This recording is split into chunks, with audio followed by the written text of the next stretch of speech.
പ്രിയങ്കരനായ ഈ യോഗത്തിൻ്റെ ഉദ്ഘാടകൻ പൊതുമരാമത്ത് ടൂറിസം വകുപ്പ് മന്ത്രി അഡ്വക്കേറ്റ് PA മുഹമ്മദ് റിയാസ്, സ്വാഗത ഭാഷണം നടത്തിയ CP അൻവർ സാദാത്ത്, എത്തിച്ചേരുമെന്ന് പ്രതീക്ഷിക്കുന്ന CP മുസാഫർ അഹമ്മദ്, കാസിം ഇരിക്കൂർ സാഹിബ്, VS രഞ്ജിത്ത്, ആശംസകൾ അർപ്പിക്കുന്ന പ്രിയപ്പെട്ട കൗൺസിലർമാർ, രാഷ്ട്രീയ പാർട്ടി നേതാക്കന്മാർ, സുഹൃത്തുക്കൾ, വളരെ പ്രധാനപ്പെട്ട ഒരു ചടങ്ങിലാണ് നാം പങ്കെടുത്തുകൊണ്ടിരിക്കുന്നത്. സൗത്ത് നിയോജക മണ്ഡലത്തിലെ SSLC വിജയികളെയും +2 വിജയികളെയും ആദരിക്കുന്ന ചടങ്ങാണിത്. വിദ്യാഭ്യാസ രംഗത്ത് വലിയ മുന്നേറ്റം നടത്തിക്കൊണ്ടിരിക്കുന്ന നമ്മുടെ കൊച്ചു കേരളത്തിലെ കോഴിക്കോട് പട്ടണത്തിലെ സൗത്ത് മണ്ഡലത്തിൽ നമ്മുടെ പ്രിയപ്പെട്ട കുട്ടികൾ ഉന്നത വിജയം നേടുമ്പോൾ അവരെ ഹൃദയത്തോട് ചേർത്ത് പിടിക്കുന്നത് തികച്ചും ഒരു മാനുഷിക പരിഗണനയുള്ള ഒരു ചടങ്ങാകുമെന്ന കാര്യത്തിൽ യാതൊരു സംശയവുമില്ല. നേരത്തെയും ഇതുപോലുള്ള പരിപാടികൾ നടത്തിയപ്പോൾ വളരെ ആവേശപൂർവ്വമാണ് കുട്ടികൾ തിക്കിത്തിരക്കി വന്നത് എന്നത് ഈ വർഷവും ഈ പ്രതികൂല കാലാവസ്ഥയിലും ഈ പരിപാടി നടത്താൻ ഞങ്ങളെ പ്രേരിപ്പിക്കുകയാണ്. സ്വാഭാവികമായും ഇതിലെത്തിച്ചേർന്നിട്ടുള്ള പ്രിയപ്പെട്ട കുട്ടികളെയും പ്രിയപ്പെട്ട രക്ഷിതാക്കളെയും എങ്ങനെ അഭിവാദ്യം ചെയ്യണം എന്നെനിക്കറിയില്ല. കേരളത്തിലെ പൊതുവിദ്യാഭ്യാസ മേഖലയുടെ ഉന്നമനം ലക്ഷ്യം വെച്ചുകൊണ്ട് സർക്കാർ നടപ്പിലാക്കിക്കൊണ്ടിരിക്കുന്ന വിവിധങ്ങളായ പദ്ധതികളെക്കുറിച്ച് നമുക്കറിയാം. പൊതുവിദ്യാഭ്യാസ സംരക്ഷണ യജ്ഞത്തിൻ്റെ ഭാഗമായി നമ്മുടെ വിദ്യാഭ്യാസ രംഗത്ത് വന്നുകൊണ്ടിരിക്കുന്ന മാറ്റങ്ങൾ നമുക്കൊക്കെയും സുപരിചിതമാണ്. പഴയ കാലങ്ങളിൽ വ്യത്യസ്തമായി പശ്ചാത്തല വികസന രംഗത്ത് കിഫ്ബിയുമായി ബന്ധപ്പെട്ട് ഉണ്ടാക്കിയെടുത്തിട്ടുള്ള കോടാനുകോടിയുടെ പദ്ധതികൾ നമ്മുടെ വിദ്യാർത്ഥികളെ കൂടുതൽ പൊതുവിദ്യാലയങ്ങളിലേക്ക് ആകർഷിക്കുന്നതിന് സഹായകമായിട്ടുണ്ട് എന്നതൊരു യാഥാർത്ഥ്യമാണ്. ഗുണമേന്മ വിദ്യാഭ്യാസം അത് ഓരോ വിദ്യാർത്ഥിയുടെയും അവകാശമാണെന്ന് ഗവൺമെൻറ് പ്രഖ്യാപിക്കുകയും ഓരോ കുട്ടിക്കും അത് ലഭിക്കാനുള്ള സൗകര്യങ്ങൾ ചെയ്തു വരികയും ചെയ്യുകയാണ് എന്നതൊരു യാഥാർത്ഥ്യമാണ്. ഈ മണ്ഡലത്തിൽ വിദ്യാഭ്യാസ രംഗത്ത് നടത്തിയിട്ടുള്ള ചില കാര്യങ്ങൾ മാത്രം സൂചിപ്പിക്കാനാണ് ഈ അവസരം ഞാൻ ഉപയോഗപ്പെടുത്തുന്നത്. ആഴ്ചവട്ടം ഗവൺമെൻറ് സ്കൂളിലെ കെട്ടിടത്തിന് വേണ്ടി 5 കോടി രൂപയാണ് കിഫ്ബി വഴി നേടിയെടുക്കാൻ നമുക്ക് സാധിച്ചത്. പറയഞ്ചേരി ഗേൾസ് ഹയർ സെക്കൻഡറി സ്കൂളിന് 6 കോടി രൂപയും നേടിയെടുക്കാൻ സാധിച്ചു. ചാലപ്പുറം ഗേൾസ് ഹയർ സെക്കൻഡറി സ്കൂളിന് 5 കോടിയുടെയും ചാലപ്പുറം ബോയ്സ് ഹയർ സെക്കൻഡറി സ്കൂളിന് 5 കോടിയുടെയും പ്രവൃത്തികൾ പുരോഗമിച്ചു വരികയാണ്. മീൻചന്ത ഗവൺമെൻറ് ഹൈസ്കൂൾ കെട്ടിടത്തിന് 1 കോടി രൂപയും അനുവദിച്ച് കിട്ടിയിട്ടുണ്ട്. അതോടൊപ്പം തന്നെ ഈ ഗവൺമെൻറ് നമുക്കറിയാം നേരത്തെ ഉള്ള സ്ഥിതിഗതികളിൽ നിന്നും മാറി പാഠ്യപദ്ധതി പരിഷ്കരണം പൂർത്തിയാക്കുകയും അതോടൊപ്പം തന്നെ പാഠപുസ്തകങ്ങൾ വളരെ നേരത്തെ തന്നെ സ്കൂളുകളിൽ എത്തിക്കാനുള്ള സംവിധാനങ്ങൾ ചെയ്തിട്ടുണ്ട് എന്ന് നമുക്കറിയാം. സ്വാഭാവികമായും എൻ്റെ കുട്ടികളോട് എനിക്ക് പറയാനുള്ളത്, ഈ മണ്ഡലത്തിൻ്റെ ജനപ്രതിനിധി എന്ന നിലയ്ക്ക് പറയാനുള്ളത്, നിങ്ങൾ കോഴ്സുകൾ തിരഞ്ഞെടുക്കുമ്പോൾ ഇഷ്ടപ്പെട്ട കോഴ്സുകൾക്ക് പ്രാധാന്യം നൽകേണ്ടതായിട്ടുണ്ട്. രക്ഷിതാക്കൾ എല്ലാവരോടും ഡോക്ടറാകണം അല്ലെങ്കിൽ എഞ്ചിനീയർ ആകണം എന്നാണ് പറയുന്നതെങ്കിലും കുട്ടികളും രക്ഷിതാക്കളും അധ്യാപകരും തമ്മിൽ ചേർന്നുകൊണ്ട് വേണമെങ്കിൽ നല്ലൊരു കൗൺസിലറുമായി സംസാരിച്ചുകൊണ്ട് മനസ്സിന് ഇഷ്ടപ്പെട്ട കോഴ്സുകൾ തിരഞ്ഞെടുക്കണം. എങ്കിൽ മാത്രമേ നിങ്ങൾക്ക് മനസ്സമാധാനത്തോടുകൂടി പഠനം തുടരാൻ സാധിക്കൂ എന്ന് സാന്ദർഭികമായി സൂചിപ്പിക്കാൻ ഞാൻ ആഗ്രഹിക്കുകയാണ്. അതോടൊപ്പം തന്നെ നമ്മുടെ പ്രിയപ്പെട്ട രക്ഷിതാക്കളുമായുള്ള ബന്ധങ്ങൾ സുദൃഢമാക്കാൻ വേണ്ടി നമ്മൾ ശ്രമിക്കേണ്ടതായിട്ടുണ്ട്. നമുക്ക് വേണ്ടിയും കഷ്ടപ്പെട്ട് പാടുപെട്ട് നമ്മെ പോറ്റി വളർത്തിയ പ്രിയപ്പെട്ട രക്ഷിതാക്കളുടെ സ്വപ്നങ്ങൾ സാക്ഷാത്കരിക്കാൻ നമുക്ക് ബാധ്യതയുണ്ട്. പക്ഷേ അവരുടെ സ്വപ്നങ്ങളോടൊപ്പം തന്നെ നമ്മുടെ ഇൻട്രസ്റ്റിന് കൂടി താല്പര്യമുണ്ടാകണം എന്ന രീതിയിൽ ഓപ്പണായി കാര്യങ്ങൾ സംസാരിച്ചുകൊണ്ട് തുടർന്നുള്ള പഠനത്തിലുള്ള കോഴ്സുകൾ തിരഞ്ഞെടുക്കണമെന്ന് സാന്ദർഭികമായി സൂചിപ്പിക്കുകയാണ്. ഒരു വിദ്യാർത്ഥിയെ സംബന്ധിച്ചിടത്തോളം ഉന്നതമായ എഡ്യൂക്കേഷൻ നേടി ഡോക്ടറേറ്റ് നേടുക എന്നത് മാത്രമല്ല ലക്ഷ്യം, നല്ലൊരു മനുഷ്യനായി തീരുക എന്നതാണ് ഏറ്റവും പ്രധാനം. ഏറ്റവും നല്ല സാമൂഹ്യ പ്രവർത്തകനായി മാറാൻ നമുക്ക് സാധിക്കണം. നല്ല പൊതുപ്രവർത്തകനുമായി മാറാൻ നമുക്ക് സാധിക്കണം.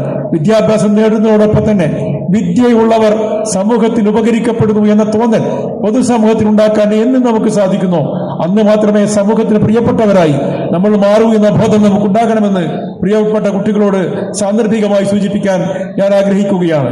ഈ മണ്ഡലത്തിൽ നടത്തിയിട്ടുള്ള ഒരുപാട് പ്രവർത്തനങ്ങളെ കുറിച്ച് വിശദീകരിക്കാനുണ്ട്. ആ ഭാഗത്തേക്കൊന്നും കടന്ന് സംസാരിക്കണം എന്ന് ഞാൻ ആഗ്രഹിക്കുന്നില്ല. എങ്കിലും 2-3 കാര്യങ്ങളെങ്കിലും സൂചിപ്പിക്കാതിരിക്കുന്നത് ശരിയായിരിക്കില്ല എന്ന് എനിക്ക് തോന്നുകയാണ്. നമുക്കറിയാം, ഇവിടെ പാവപ്പെട്ട ആളുകൾ തിങ്ങി താമസിക്കുന്ന പ്രദേശമാണ് മുഗദാർ. ആ പ്രദേശത്ത് ഫിഷ് ലാൻഡിംഗ് സെന്ററിന് വേണ്ടി 9.55 കോടി രൂപ ഗവൺമെന്റിൽ നിന്ന് നേടിയെടുക്കുകയുണ്ട്. അതിന്റെ പ്രവർത്തനങ്ങൾ നടന്നു വരികയാണ്. കോവൂർ ചെണ്ണാന്തൊടിത്താഴം MLA റോഡ് സ്ഥലമേറ്റെടുപ്പിന് വേണ്ടി 15 കോടി രൂപ ലഭ്യമായിട്ടുണ്ട്. അതുപോലെ തന്നെ ഇടിയങ്കരം കുളം നവീകരിക്കുന്നതും സൗന്ദര്യവൽക്കരണത്തിനു വേണ്ടി 2 കോടി രൂപയുടെ സാങ്ഷൻ ആവുകയും അഗ്രിമെന്റ് ചെയ്യപ്പെടുകയും അത് പ്രവൃത്തി ഉദ്ഘാടനത്തിലേക്ക് നീങ്ങുകയും ചെയ്യുകയാണ്. നമ്മുടെ തിരുവണ്ണൂർ പൈതൃകം സംരക്ഷിക്കുന്നതിന് വേണ്ടി, ആ പൈതൃകത്തിന്റെ ഓർമ്മകൾ നിലനിർത്തുന്നതിന് വേണ്ടി 5 കോടി രൂപയുടെ എസ്റ്റിമേറ്റ് തയ്യാറാക്കി കഴിഞ്ഞിട്ടുണ്ട്.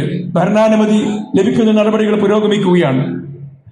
പിന്നെ പാവപ്പെട്ടവർ തിങ്ങി താമസിക്കുന്ന കോയവളപ്പിൽ ഒരു മൾട്ടിപർപ്പസ് കൺവെൻഷൻ സെന്ററിന് വേണ്ടി 5 കോടി രൂപയുടെ എസ്റ്റിമേറ്റ് തയ്യാറാക്കി വരികയാണ്.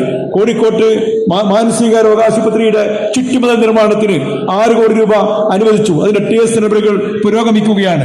പുതിയ പാലത്തെ വലിയ പാലം ചില ആളുകൾ ഇപ്പോൾ സമരവുമായി രംഗത്ത് വന്നിട്ടുണ്ട്. നീണ്ട 50 വർഷക്കാലത്തോളമായി ആരും തിരിഞ്ഞു നോക്കാനില്ലെന്ന പദ്ധതി, ആ പദ്ധതി യാഥാർത്ഥ്യമാകാൻ പോവുകയാണ്. 56 കോടി രൂപ KFP ഫണ്ട് ഉപയോഗിച്ചുകൊണ്ട് അതിന്റെ പ്രവർത്തികൾ പുരോഗമിക്കുന്നു. 3 മാസത്തിനകം അതിന്റെ പ്രവർത്തികൾ പൂർത്തീകരിക്കാൻ കഴിയുമെന്ന് കൂടി സാന്ദർഭികമായി സൂചിപ്പിക്കാൻ ഞാൻ ആഗ്രഹിക്കുകയാണ്. കല്ലായി പുഴിമുട്ട് നിർമ്മാണത്തിന് 9 കോടി രൂപയുടെ ഇറിഗേഷൻ ഫണ്ട് നമുക്ക് നേടിയെടുക്കാൻ വേണ്ടി സാധിച്ചിട്ടുണ്ട്. അതിന്റെ പ്രവൃത്തി ഏകദേശം പകുതിയിലധികം പൂർത്തീകരിച്ചു കഴിഞ്ഞിട്ടുണ്ട്. കോടതി കോയാവളപ്പ് BC റോഡ് 86 കോടി രൂപ സ്ഥലമേറ്റെടുപ്പിന് PWD അനുവദിച്ചു. സർവേ നടപടികൾ നടന്നു വരികയാണ്. കല്ലായിപ്പുഴയിലെ ചളി നീക്കിയാൽ മാത്രമേ ഈ പട്ടണത്തിൽ വെള്ളക്കെട്ട് തീർക്കാൻ പറ്റൂ എന്ന ലക്ഷ്യത്തോടു കൂടി തന്നെ കല്ലായിപ്പുഴയെ ചളി നീക്കേണ്ട പ്രവൃത്തി ഉടൻ നടന്നു വരികയാണ്. സൗത്ത് മണ്ഡലത്തിൽ ക്രിപ്പ് പദ്ധതിയിൽ ഉൾപ്പെടുത്തിയിട്ടുള്ള നിരവധി പദ്ധതികൾ വേറെയുമുണ്ട്.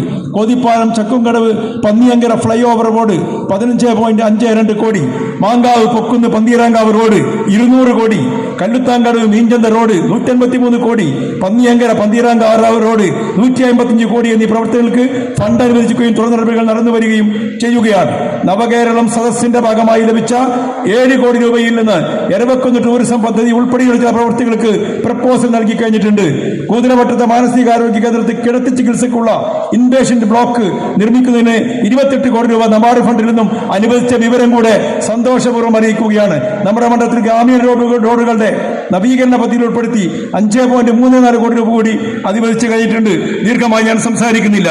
വളരെ സന്തോഷകരമായ മറ്റൊരു വാർത്ത ഇവിടെ എത്തിച്ചേർന്നുള്ള കുട്ടികളോട് പറയാനുള്ളത്, ഇവിടെ രജിസ്റ്റർ ചെയ്ത കുട്ടികൾക്ക് ഇവിടെ ഇതിൽ സ്പോൺസർമാരായി പങ്കെടുക്കുന്ന 4 വിദ്യാഭ്യാസ സ്ഥാപനങ്ങൾ ചില ഓഫറുകൾ പ്രഖ്യാപിച്ചിട്ടുണ്ട്. ഗുഡ് ഷെപ്പേർഡ്, അതായത് ഏറ്റവും കൂടുതൽ മാർക്ക് നേടുന്ന കുട്ടികൾക്കാണ് കൂടുതൽ ആനുകൂല്യങ്ങൾ ലഭിക്കുക. 50%-ലധികം മാർക്കുള്ള കുട്ടികൾക്ക് ഇതിന് അർഹതയുണ്ടാകും. ഏറ്റവും കൂടുതൽ മാർക്ക് നേടുന്ന കുട്ടികൾക്ക് മാർക്ക് നോക്കി ആ കുട്ടികൾക്ക് പരമാവധി 50,000 രൂപയുടെ സ്കോളർഷിപ്പാണ് GNM BSc നഴ്സിംഗിൽ ഗുഡ് ഷെപ്പേർഡ് ഓഫർ ചെയ്യുന്നത്. അതുപോലെ തന്നെ സുബാമ കോളേജ് സ്കോളർഷിപ്പ് GNM കോഴ്സിൽ ചേരുന്ന കുട്ടികൾക്ക് 50,000 രൂപ വരെ സ്കോളർഷിപ്പ് നൽകും എന്ന് പ്രഖ്യാപിച്ചിട്ടുണ്ട്. NIPMS academy, BVOC bachelor of vocation കോഴ്സുകൾക്ക്, അതുപോലെ മെഡിക്കൽ ലാബറട്ടറി ടെക്നീഷ്യൻ കോഴ്സുകൾക്ക് ഈ offer, operation theatre technology, dialysis technology തുടങ്ങിയ കോഴ്സുകൾക്ക് 60,000 രൂപ വരെ സ്കോളർഷിപ്പ് നൽകുമെന്ന് അവരിവിടെ പ്രഖ്യാപിച്ചിട്ടുണ്ട്. LB academy +2, +1, SSLC tuition fees 50% വരെ സ്കോളർഷിപ്പായി നൽകുമെന്നുള്ള സന്തോഷ വിവരം കൂടി നിങ്ങളെ അറിയിച്ചുകൊണ്ട് ഈ പ്രതികൂല കാലാവസ്ഥയിലും ഞങ്ങളുടെ ക്ഷണം നേരത്തെ സ്വീകരിച്ച് ഇവിടെ എത്തിയ പ്രിയപ്പെട്ട രക്ഷിതാക്കളെയും പ്രിയപ്പെട്ട കുട്ടികളെയും ഈ നിയോജക മണ്ഡലത്തിന്റെ MLA എന്ന നിലക്ക് നിങ്ങളെ മുക്തഖണ്ഡം ആശംസകൾ അർപ്പിക്കാൻ അവസരം ഉപയോഗപ്പെടുത്തുന്നു. നിങ്ങൾക്ക് നന്ദി, നമസ്കാരം.